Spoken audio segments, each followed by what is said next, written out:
চটি চাটা, এই চটি চাটাটা এমন একটা শব্দ যে অনেকেই খুব আহ্লাদের সঙ্গে, গর্বের সঙ্গে, আনন্দের সঙ্গে ব্যবহার করে। এই গত 2-3 দিন ধরে দেখছি আমাদের ধূপগুড়ি বিধানসভার কিছু কিছু চটিচাটা আছে। এই পার্লামেন্টে আমাদের প্রধানমন্ত্রী বঙ্কিমচন্দ্র চট্টোপাধ্যায়কে দাদা বলে সংবর্ধনা করার পরে আমাদের ধূপগুড়ি বিধানসভার কিছু কিছু চটিচাটা তার প্রতিবাদ করছে যে আমাদের বাংলার মনি ঋষিকে অসম্মান করেছে। তো আমি সেই সমস্ত চটিচাটাদেরকে বলতে চাই, আর কেউ কেউ আবার এটা শুনে একটু দুঃখিতও হয়।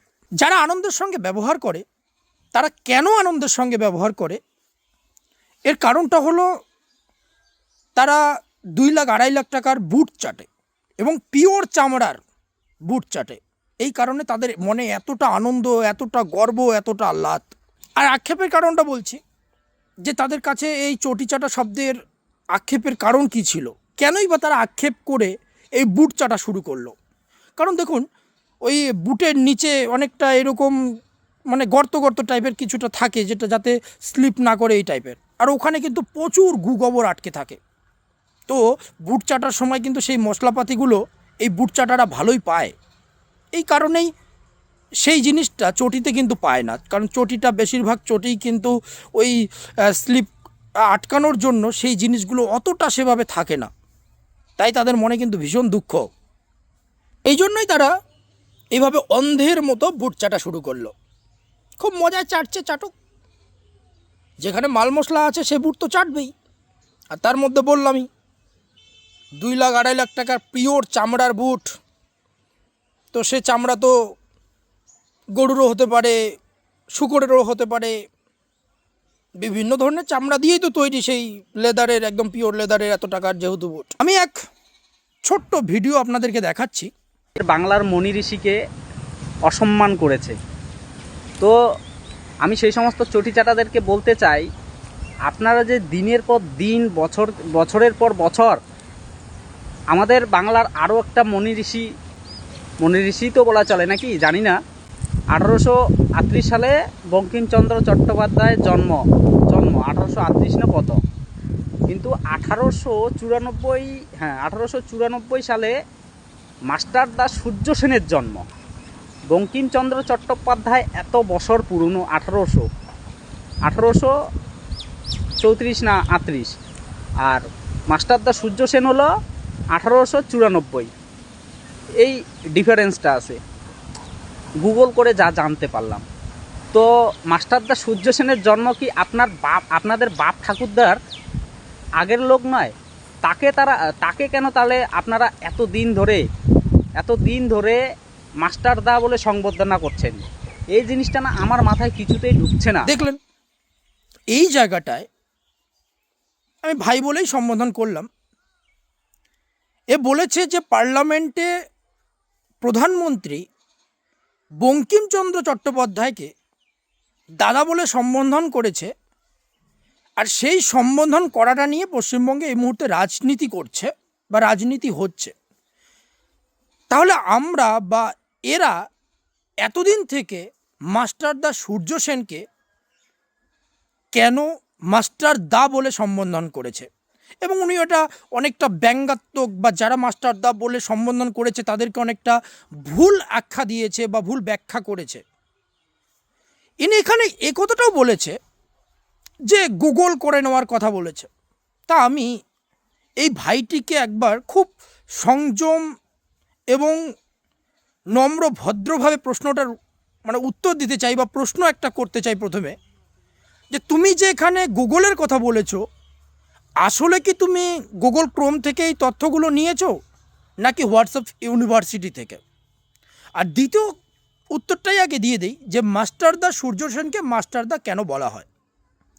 ইনি ভিডিওর মধ্যে বাকি তথ্য যেহেতু বলে দিয়েছে, আমি শুধুমাত্র দা কেন বলা হয়, মাস্টারদা কেন বলা হয় সেটার উত্তরটা দিয়ে দিচ্ছি।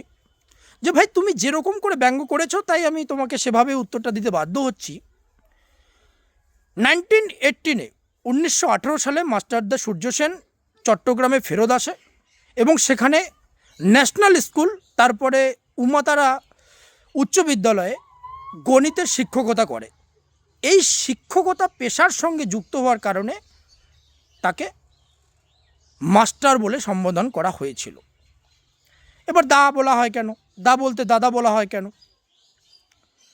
এই দাদা বা দা এটা হচ্ছে একটা সম্মানসূচক, আর এই সম্মানসূচক দা শব্দটা ব্যবহার করত তার যে সংগ্রামী সহকর্মী ছিল, তার সেই সময়ের যারা ছাত্র ছিল, তারা সম্মান অর্থে এই মাস্টারের সঙ্গে দাস যুক্ত করে মাস্টার দা বলে ডাকতেন।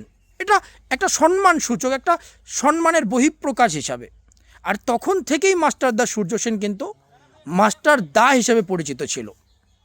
তাই তোমাকে এটা কথাই বলছি যে এই মাস্টারদাকে মাস্টারদা বলা হতো তখন থেকে তার যারা সহকর্মী ছিল, তার যারা সহসংগ্রামী ছিল, তার যারা ছাত্র ছিল তারা ডাকতো। আর তখন থেকে সেটা আজকে পর্যন্ত উপাধি বা একটা সম্মানের প্রতীক হিসাবে এসে গেছে। তো তোমার আমার প্রধানমন্ত্রী নরেন্দ্র মোদী বঙ্কিমচন্দ্র চট্টোপাধ্যায় যখন জন্মগ্রহণ করেছিলেন বা ওনার সহকর্মী হিসাবে কি কাজ করতেন, নাকি সেই সময়ের ছিল? তুমি হয়তো তোমার যারা বন্ধু বান্ধব বা তোমার যারা সমবয়সী তাদেরকে বা তোমার থেকে একটু বড় এই জেনারেশনের তাদেরকে দাদা বলে সম্বোধন করতে পারো, কিন্তু তুমি কি তোমার বাপের বয়সী কাউকে দাদা বলে সম্বোধন করতে পারো? উদাহরণ দিচ্ছি ভাই তোমাকে, আজকে আমরা পশ্চিমবঙ্গের বলা চলে গোটা ভারতবর্ষের একজন আইডল আমাদের সৌরভ গাঙ্গুলিকে আমরা সকলে দাদা বলে সম্বোধন করি এবং উনি দাদা নামেই পরিচিত। তারপর তোমাদের ওই জাতগোকর মিঠুন চক্রবর্তী, ওনাকেও কিন্তু অনেকেই মিঠুন দা বলে সম্বোধন করে।